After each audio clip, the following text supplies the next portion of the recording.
pagbabala. Alam nyo ba na ang inyong mga binti ang unang bahagi ng katawan na nangihina sa pagtanda, kahit bago pa man ang inyong puso, mata o memorya? Madalas itong nagsisimula ng tahimik isang araw. Parang mas mabigat ang pag-akyat sa hagdan sa susunod na linggo. Kailangan mo ng ilang dagdag na segundo para tumayo mula sa paborito mong silyang kahoy.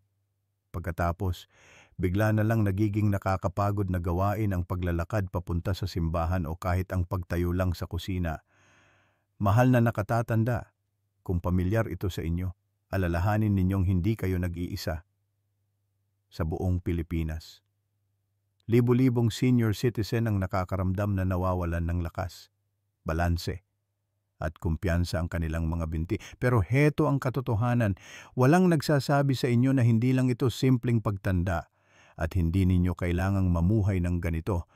Sa video ngayon, ipapakita ko sa inyo ang 5 simpleng pagkaing Pilipino na maaring sumuporta sa inyong mga binti, protektahan ang inyong mga kalamnan, at ibalik ang gaan sa inyong mga hakbang ng walang anumang gamot o gym. Ang mga ito ay sinusuportahan ng modernong agham at pinagkakatiwalaan ng mga nakatatanda sa ating bansa. Pakiusap, panoorin ninyo hanggang sa dulo dahil ang huling pagkain, ang numero 1, ay maaaring sorpresahin kayo.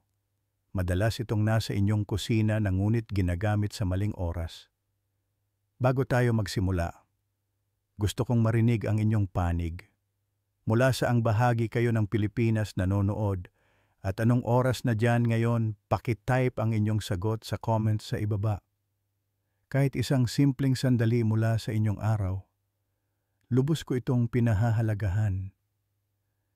At kung nakita ninyong nakakatulong ang video na ito, pakiusap, mag-subscribe kayo para hindi ninyo mapalampas ang susunod na simpleng tip para sa kalusugan ng senior at masayang pagtanda. Simulan na natin. Pagkatapos ng edad na 60, maraming nakatatanda sa Pilipinas ang nagsisimulang makapansin ng tahimik na pagbabago sa kanilang katawan. Isang bagay na hindi nila inaasahan. Hindi ito nagsisimula sa sakit o karamdaman, kundi sa isang banayad na pagbagal. Mas mabigat ang pakiramdam sa pag-akyat ng hagdan. Mas matagal ang paglalakad papunta sa gate at kailangan ng kaunting tulak ng kamay para makatayo mula sa upuan. Karamihan ay iniisip na dala lang ito ng edad at nagpapatuloy sa kanilang karaniwang gawain. Pero ang katotohanan ay mas siyentipiko at mas may pag-asa. Nakikita ninyo, habang tayo ay tumatanda, unti-unting bumababa ang produksyon ng ating katawan ng isang hormone na tinatawag na growth hormone. Ang hormone na ito ay mahalaga sa pagpapanatili at pagkukumpuni ng ating mga kalamnan, lalo na ang mga nasa ating binti. Kung wala ito, mas mabagal makabawi ang mga kalamnan. Unti-unting lumiliit at nawawala ng lakas kahit walang nakikitang karamdaman. Kasabay nito, tahimik ding bumababa ang kakayahan ng ating katawan na sumipsip ng protina mula sa pagkain.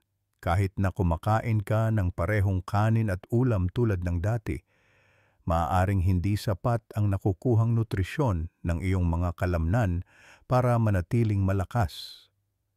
Idagdag pa rito ang isa pang tahimik na salik, ang mababang bitamina D na karaniwan sa mga Pilipinong senior citizen. Ang bitamina D ay hindi lang sumusuporta sa mga buto, kundi tumutulong din sa iyong mga kalamnan sa binti na manatiling aktibo at balanse.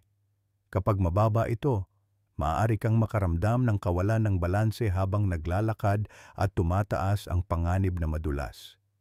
Ang unti-unting pagkawala ng kalamnan sa pagtanda ay tinatawag na sarcopenia.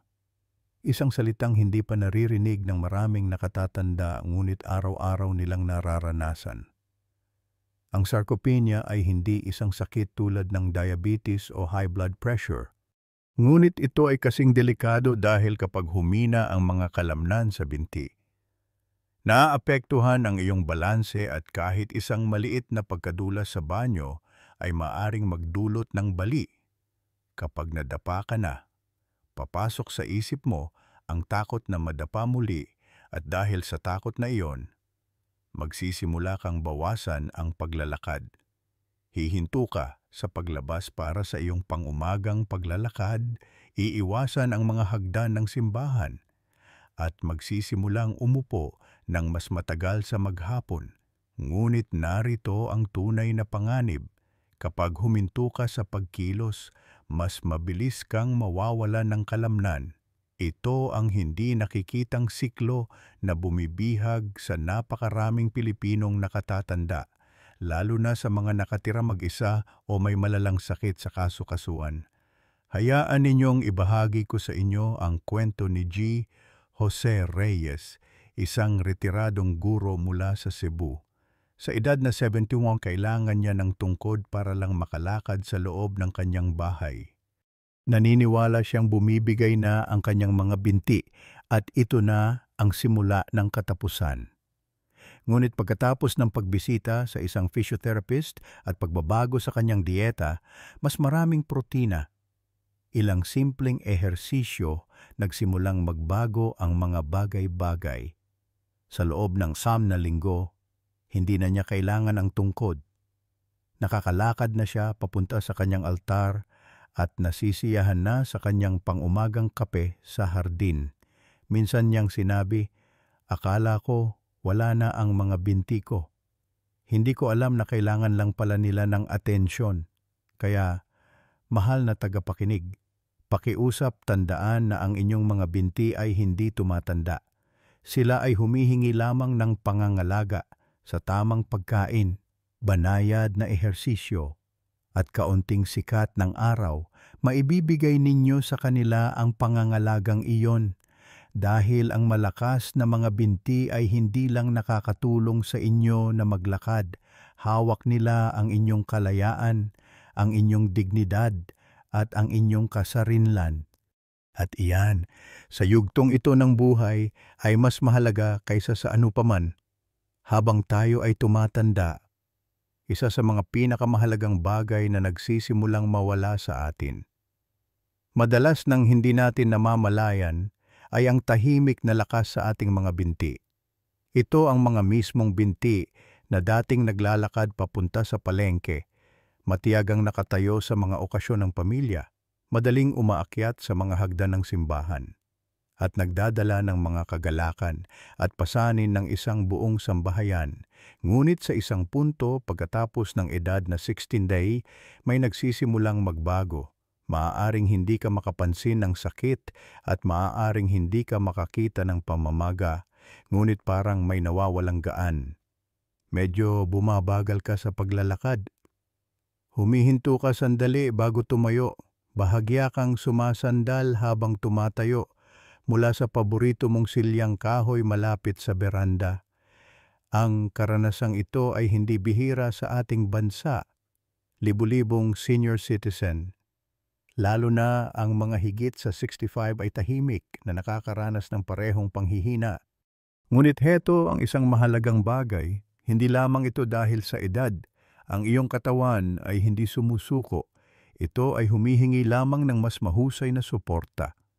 At madalas ang suportang iyon ay nagsisimula hindi sa isang doktor, hindi sa isang tableta, kundi tahimik sa iyong plato.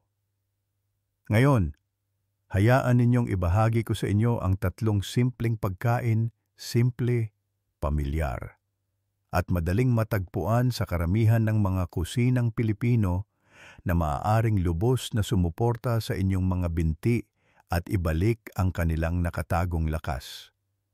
Magsimula tayo sa isang prutas na hindi na kailangan ng pagpapakilala. Ang saging. Para sa maraming pamilyang Pilipino, ang saging ay bahagi ng pang-araw-araw na buhay. Ngunit iilan lamang ang nakakaalam kung gaano kalakas ang prutas na ito para sa iyong mga kalamnan, lalo na habang ikaw ay tumatanda. Ang saging ay mayaman sa potassium, isang mineral na ginagamit ng iyong katawan upang magpadala ng mga mensahe mula sa utak patungo sa mga kalamnan. Isipin mo ang potassium bilang isang linya ng telepono. Kapag malinaw ang signal, maayos na tumutugon ang iyong mga kalamnan. Kapag mahina ito, nakakaramdam sila ng kabagalan, paninigas o kahit pananakit. Ang isang katamtamang laking saging ay nagbibigay sa iyo ng humigit kumulang 400 mg ng potassium kasama ang magnesium at calcium na nagtutulungan upang maiwasan ang mga pulikat at pagkapagod. Nagising ka na ba sa gabi na may matinding pananakit sa iyong binti? Iyong matalas na pamumulikat ng kalamnan. Madalas itong dahil sa mababang potassium o magnesium. Ang pagkain ng hinog na saging sa hapon, bandang saim teorin hawo, o mga 1 oras pagkatapos ng hapunan, ay nakakatulong sa katawan na mag-relax at natural na mag-recharge. Siguraduhin kainin ito sa room temperature. Hindi diretso mula sa ref dahil ang malamig na prutas sa gabi ay maaaring makasama sa panunaw ng mga matatanda. Ang saging ay nagbibigay din ng banayad na enerhiya sa iyong mga kalamnan. Iyong mga natural na asukal na nagpapalakas para sa paggaling pagkatapos ng isang maikling paglalakad o magaan na ehersisyo sa upuan.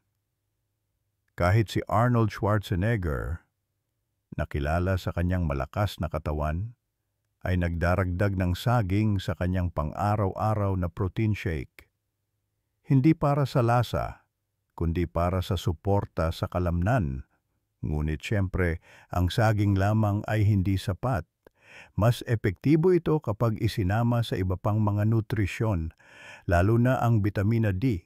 Kapag karamihan ng mga tao ay nakakarinig ng bitamina D, agad nilang naiisip ang mga buto. Tumutulong ang bitamina D na sumipsip ng calcium at panatilihing malakas ang mga buto. Ngunit iyan ay kalahati lamang ng kwento. Ang bitamina D ay may mahalagang papel din sa kontrol ng kalamnan at balanse, lalo na sa mga binti. Ang mababang antas ng bitamina D ay maaaring maging sanhi ng pagiging hindi matatag ng iyong postura. Nanginginig ang iyong mga hakbang at mas mataas ang panganib na madulas. Ito ay lalong mahalaga sa Pilipinas kung saan maraming mga nakatatanda ang umiiwas sa araw dahil sa init, pagod o pag-aalala sa kanilang balat. Ngunit malinaw ang agham. Ang 10 hanggang 15 minuto lamang ng banayad na sikat ng araw sa umaga sa pagitan ng 7 hilironilu at 9 hilironilu ay makakatulong sa iyong katawan na natural na makagawa ng bitamina D na kailangan nito. Hayaang tamaan ng sikat ang iyong mga braso, iyong mukha o iyong mga paa. Walang gastos, walang gamot, kundi biyaya lamang ng kalikasan. Kung limitado ang sikat ng araw, maaari mong isama ang mga pagkain tulad ng pula ng itlog, gatas na may dagdag na bitamina, matatabang isda tulad ng bangus o salmon, at maging isang kutsarang mantikilya. At para sa mga vegetarian na nakatatanda, maraming kumpanya sa Pilipinas ngayon ang nag-aalok ng mga produktong gatas na may bitamina D na makukuha sa mga lokal na tindahan. Kung hindi ka sigurado, maaari kang humiling ng blood test para sa bitamina D mula sa iyong doktor na tinatawag na 25-OHD. Music. Ang perpektong antas para sa kalusugan ay humigit kumulang 20 nanograms per milliliter at maaaring gabayan ka ng iyong doktor kung talagang kailangan ng supplement. Ngayon, pag-usapan natin ang ikatlo at marahil ang pinakamahalagang susi sa lakas ng binti protina. Kung tatanungin mo ang sino mang doktor na dalubhasa sa kalusugan ng mga senior, sasabihin nila sa iyo na pagkatapos ng 60 ang protina ang nagiging pinakamahalagang nutrition sa lahat. Iyon ay dahil ang iyong katawan ay nagiging hindi gaanong mahusay sa paggamit ng protina mula sa pagkain upang ayusin at buuin ang mga kalamnan. Kaya kahit na kumain ka ng parehong pagkain tulad ng dati, ang iyong mga kalamnan ay maaaring lumiit pa rin maliban kung sadya mong dagdagan ang iyong paggamit ng protina. Ang tahimik na pagkawala ng kalamnan na ito ay tinatawag na sarcopenia at karaniwan ito sa mga Pilipinong nakatatanda, lalo na sa mga kumakain ng karamihan ay kanin at kaunting protina. Kaya gaano karaming protina ang kailangan natin? Layunin ng 20 hanggang 35 gramo bawat pagkain na nakakalat sa buong araw. Ito ay maaring mukhang marami, ngunit sa pagkaing Pilipino, ito ay napakadaling pamahalaan. Halimbawa, ang isang nilagang itlog ay nagbibigay ng mga 6 na gramo. Ang isang mangkok ng makapal na munggo ay nagbibigay ng 13 gramo. Ang isang hiwa ng tokwa mga 100 g ay nag-aalok ng mga 8 gramo. Maging ang isang mangkok ng manok o isda ay maaring magdagdag ng mahalagang protina sa iyong dieta. Kung mahilig ka sa mga mani o buto tulad ng almonds, peanuts o linga sesame, nag-aalok din sila ng protina sa maliit ngunit makabuluhang halaga. At heto ang magandang balita para sa mga vegetarian. Hindi mo kailangang kumain ng karne upang matugunan ang iyong mga pangangailangan sa protina. Sa pamamagitan ng pagsasama-sama ng mga pagkain tulad ng munggo at kanin o tokwa at gulay, lumilikha ka ng tinatawag na kumpletong protina, lahat ng mahahalagang sangkap na kailangan ng iyong mga kalamnan. Subukang huwag kainin ang lahat ng iyong protina sa isang pagkain. Sa halip, ikalat ito kaunti sa almusal, kaunti pa sa tanghalian, at isang maliit na bahagi sa hapunan. Sa ganoong paraan, mananatiling nourished ang iyong mga kalamnan sa buong araw, lalo na kapag isinama sa magaan na paggalaw tulad ng isang maikling paglalakad o banayad na pag-uunat. Hayaan ninyong ibahagi ko ang kwento ni Aling Elena mula sa Batangas. Siya ay 68 nahihirapan sa pagod at panghihina ng binti. Naniniwala siyang ito ay arthritis o simpleng katandaan lamang. Ngunit pagkatapos suriin ang kanyang mga pagkain, nalaman naming kalahati lamang ng protina na kailangan ng kanyang katawan ang kanyang kinakain. Sa maliliit na pagbabago, pagdaragdag ng tokwa, itlog, at munggo kasama ang araw-araw na 15 minutong paglalakad, bumalik ang kanyang lakas sa loob ng 4 na linggo. Ngayon ay nakangiti siyang nagsasabi, "Kaya ko nang maglakad papunta sa simbahan ng walang suporta. Pakiramdam ko ang mga binti ko ay parang sa isang taong 10 taon na mas bata." Kaya mahal na nakatatanda, ang inyong mga binti ay nakikinig pa rin. Hindi sila sumusuko. Ang hinihiling lang nila ay bigyan ninyo sila ng tamang pagkain, tamang paggalaw, at inyong tahimik na paniniwala. Ang saging ay nagpapaginhawa sa kanila. Ang bitamina D ay nagbabalanse sa kanila. Ang protina ay muling nagtatayo sa kanila. At kapag inaalok mo ang lahat ng tatlo, sinusuklian ka ng iyong mga binti ng isang bagay na napakahalaga: kalayaan, katatagan, at ang kagalakan ng muling paglakad sa sarili mong landas. Habang tayo ay tumatanda, isa sa mga pinakamalaking pagbabago na pumapasok sa ating buhay ay hindi ang puting buhok o ang mas mabagal na kilos. Ito ay ang tahimik na panghihina ng ating mga binti. Maraming mga senior sa Pilipinas ang naniniwala na ito ay normal na bahagi lamang ng pagtanda, isang bagay na dapat tanggapin ng tahimik.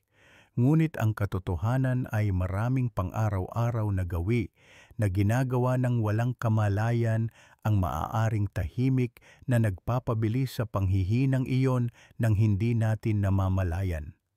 Unawain natin ang mga karaniwang pagkakamaling ito. hindi ng may paninisi, kundi ng may banayad na pagkamausisa. Isa sa pinakamadalas na pattern na nakikita natin ay ang paglaktaw sa pagkain o pagkain ng masyadong kaunti, lalo na pagkatapos magretiro. Maraming mga nakatatanda ang nag-iisip na, hindi na ako nagtatrabaho, kaya hindi ko kailangan ng maraming pagkain. Ngunit ang ideyang ito ay nakalilito. Kahit na nagpapahinga, ang iyong katawan ay nag-aayos pa rin ng mga tissue na tutunaw ng pagkain at nagpapanatili ng lakas ng kalamnan, na lahat ay nangangailangan ng enerhiya at lalo na ng protina. Kapag nilalaktawan mo ang pagkain o kumakain lamang ng maliliit na bahagi ng kanin o tinapay ng walang sapat na ulam na may protina o gulay, ang iyong mga hibla ng kalamnan ay nagsisimulang lumiit sa paglipas ng panahon. Sa katunayan, ang protina ay parang materyales sa pagtatayo para sa iyong mga kalamnan, at kung wala ito, hindi mananatiling malakas ang iyong mga binti, anuman ang iyong edad. Isa pang gawi na tila malusog sa unang tingin, ngunit maaaring magdulot ng mga problema ay ang pagkain lamang ng prutas sa gabi at paglaktaw sa aktwal na hapunan.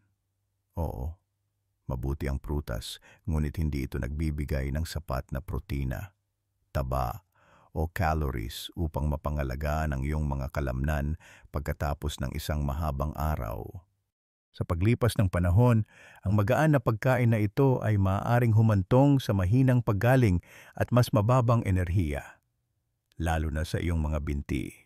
At mayroon ding issue ng hindi pag-inom ng sapat na tubig sa maghapon, lalo na sa mga nakatatandang nakatira mag-isa o sa mas maiinit na lugar. Kung walang sapat na hydration, nawawalan ng pagka-flexible ang mga kalamnan at ang maliliit na dulo ng nerbiyos sa paligid ng iyong mga binti at hita ay nagiging mas sensitibo. Ito ang dahilan kung bakit maraming mga senior ang nakakaranas ng biglaang pamumulikat o paninigas ng binti, lalo na sa madaling araw o hating gabi. Isang simpleng solusyon ay ang pag-inom ng tubig ng tuloy-tuloy sa buong araw. Hindi masyadong marami ng sabay-sabay, ngunit kaunti bawat oras. Kahit isang bahagyang pagpapabuti sa hydration ay maaaring magparamdam sa iyong mga binti na hindi gaanong masikip at mas handang gumalaw. Ngunit marahil isa sa mga hindi napapansing sanhi ng panghihina ng binti ay isang bagay na ginagawa nating lahat ng napakadalas ang masyadong matagal na pag-upo. Nagsisimula ito ng walang kasalanan, isang tasa ng kape sa umaga. Pagkatapos ay panonood ng telebisyon na sinusundan ng mahabang pag-idlip. At bago natin mamalayan, ginugol na natin ang halos buong araw sa pag-upo. Ngunit kapag umupo ka ng mahabang oras, lalo na nang hindi ginagalaw ang iyong mga binti, ang mga kalamnan sa iyong mga hita at binti ay humihinto sa pagkuha ng sapat na daloy ng dugo. Ito ay humahantong sa atrophy o pagkasayang ng kalamnan. At ito ay isang pangunahing dahilan kung bakit maraming mga senior ang mas mabilis na nawawalan ng lakas ng binti kaysa sa inaasahan. Kahit na ang mga simpleng paggalaw tulad ng pag-ikot ng bukong-bukong, pag-angat ng sakong, o pagtayo ng 5 minuto bawat oras ay maaaring masira ang siklong ito at protektahan ang iyong mga kalamnan. Ngunit marahil ang pinakamakapangyarihang pagkakamali ay hindi pisikal. Ito ay mental. Maraming mga senior ang tahimik na nagdadala ng isang paniniwala sa kaibuturan, matanda na ako kaya dapat akong mahina. Ang pag-iisip na ito, na paulit-ulit na sinasabi ng tahimik, ay nagiging isang ugali ng isip. At kapag sapat na ang tagal ng paniniwala mo rito, sumusunod ang iyong katawan, hihinto ka sa pagsisikap, hihinto sa pag-uunat, hihinto sa paghiling sa iyong mga binti na gumawa ng kaunti pa, at dahan-dahan nagsisimulang maniwala ang katawan na hindi mo na ito kailangan upang manatiling malakas. Ngunit ang katotohanan ay nakikinig pa rin ang iyong katawan. May kakayahan pa rin itong tumugon kahit sa edad na 70, kahit sa edad na 80. Kailangan mo lang itong kausapin ng may pag-iingat. Sa mabuting pagkain, maliliit na paggalaw, at kaunting sikat ng araw, maaaring gumaan muli ang pakiramdam ng iyong mga binti. Kaya mahal na tagapakinig, huwag magpatalo sa tahimik na boses na nagsasabing huli na ang lahat. Ang boses na iyon ay hindi ang iyong katotohanan. Ang iyong katotohanan ay nasa bawat hakbang na nais mo pang gawin sa simbahan, sa palengke, o simpleng paglabas sa iyong hardin. At kung bibigyan natin ang ating katawan ng tamang mensahe, tamang panggatong, at tamang ritmo, madalas itong nagbibigay sa atin ng higit pa sa inaasahan. Dahil kahit sa edad na ito, hindi ka pa tapos sa pagiging mas malakas. Nagsisimula ka palang mag-alaga ng mas matalino habang tayo ay tumatanda. Maraming tao ang nagsasabi sa atin na magpahinga pa. Dahan-dahanin ang mga bagay-bagay at iwasan ang labis na pagsisikap. Ngunit ang walang nagsasabi sa atin ay hindi humihinto ang ating katawan sa pangangailangan ng pangangalaga. Nagsisimula lamang itong humingi ng ibang uri ng atensyon, lalo na pagkatapos ng edad na 60. Ang lakas sa ating mga binti, ang ating balanse, at maging ang ating kumpiyansa ay maaring tahimik na maglaho kung hindi tayo maingat. Ngunit ang magandang balita ay sa ilang simpleng pagbabago sa pagkain at paggalaw. Maaring bumata muli ang pakiramdam ng ating mga binti, hindi sa isang gabi, ngunit tuloy-tuloy. Magsimula tayo sa pundasyon ng lakas, ang ating pagkain. Sa Pilipinas, ang mga pagkain ay puno ng tradisyon. Ngunit habang tayo ay tumatanda, dapat din tayong magdagdag ng kaunting agham sa ating plato upang mapanatiling malakas ang mga kalamnan ng iyong binti. Dapat magsimula ang iyong araw sa isang almusal na may kasamang mahusay na protina. Isang nilagang itlog na may isang mainit na baso ng gatas o isang mangkok ng champorado na may gatas. Ang mga ito ay hindi lamang pamilyar ngunit puno rin ng mga sustansyang nagpapalakas. Sa kalagitnaan ng umaga, isang dakok ng nilagang mani o saging ay maaaring tahimik na sumuporta sa iyong mga kalamnan nang hindi ka nabubusog. Para sa tanghalian, manatili sa mga simpleng klasiko, isang tasa ng kanin na may sinigang na isda o manok at isang mangkok ng nilutong gulay. Ang ulam ay nagbibigay sa iyo ng protina at ang mga gulay ay nagdadala ng fiber, mineral at nagpapakalma sa panunaw.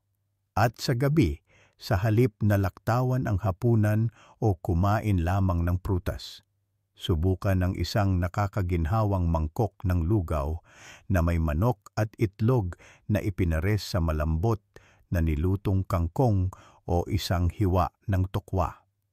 Ang ganitong uri ng pagkain ay magaan sa tiyan, ngunit mayaman sa mga sustansyang kailangan ng iyong katawan upang mag-ayos at magpanibago sa magdamag. Ngayon, pag-usapan natin ang paggalaw. Hindi mabibigat na ehersisyo, kundi banayad na mga galaw na direktang nakikipag-usap sa iyong mga kalamnan. Isa sa pinakasimple at pinakamabisang ehersisyo ay ang chair squat. Umupo ka lang at tumayo mula sa isang matibay na upuan ng 100 beses ng dahan-dahan at maingat habang pinapanatiling patag ang iyong mga paa. Ginigising ng kilusang ito ang mga kalamnan ng hita, pinapalakas ang mga tuhod at tinuturuan ang iyong mga binti na magtiwala muli sa kanilang sarili. Ang isa pang tahimik na ugali ay ang paglalakad, hindi para sa bilis, kundi para sa sirkulasyon.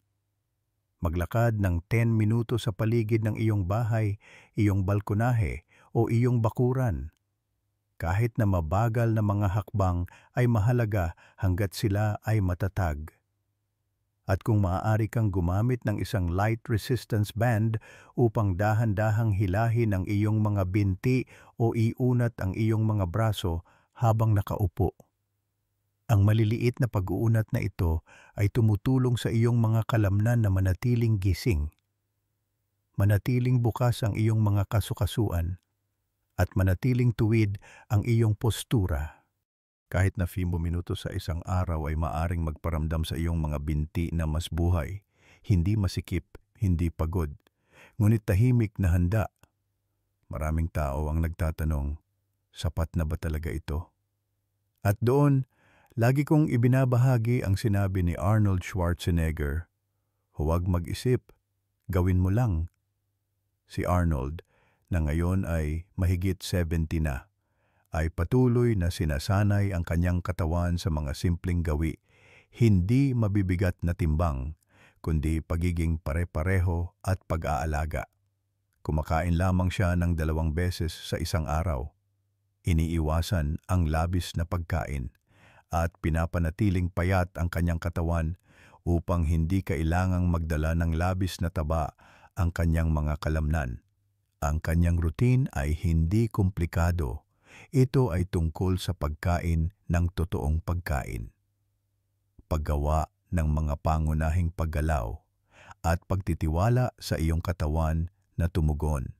At ito ay isang mensahe na maaari nating lahat dalhin sa atin.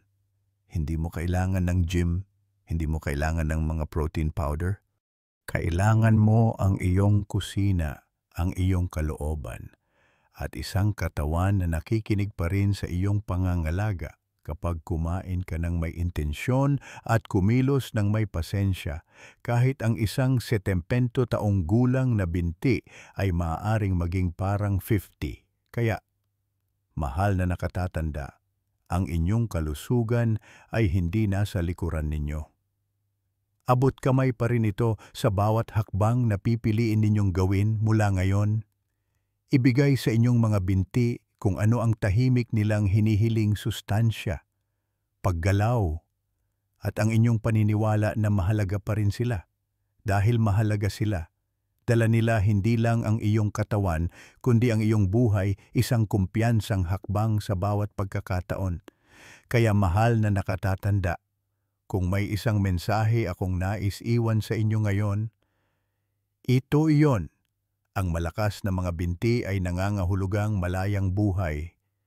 Kapag matatag ang iyong mga binti, panatag ang iyong puso, naglalakad ka ng walang takot, umupo ka at tumayo ng walang tulong. Nabubuhay ka ng may dignidad, hindi dependensya. At para doon, hindi mo kailangan ng magarbong gym o mamahaling supplement o mahigpit na modernong dieta mula sa kanluran.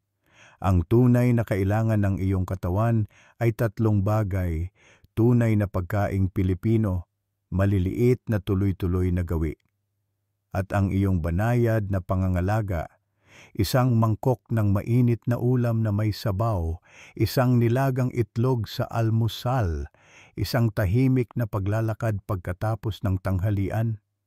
Maaaring hindi ito mukhang marami, ngunit para sa iyong mga binti, ito ay tulad ng pagtanggap ng isang biyaya. Kahit 5 minuto ng maingat na paggalaw o isang dagdag na kutsara ng protina ay maaaring lumikha ng pagbabago hindi lamang sa iyong katawan, kundi pati na rin sa iyong isip. Dahil kapag lumalakas ang iyong mga binti, lumalakas din ang iyong espiritu. Hihinto ka sa pagsasabi ng hindi sa buhay. Magsisimula kang magsabi ng siguro, kaya ko. At iyan, mahal na kaibigan, ang simula ng kalayaan. Ang kalayaan na gumalaw, mag-enjoy, at mamuhay ayon sa sarili mong kagustuhan.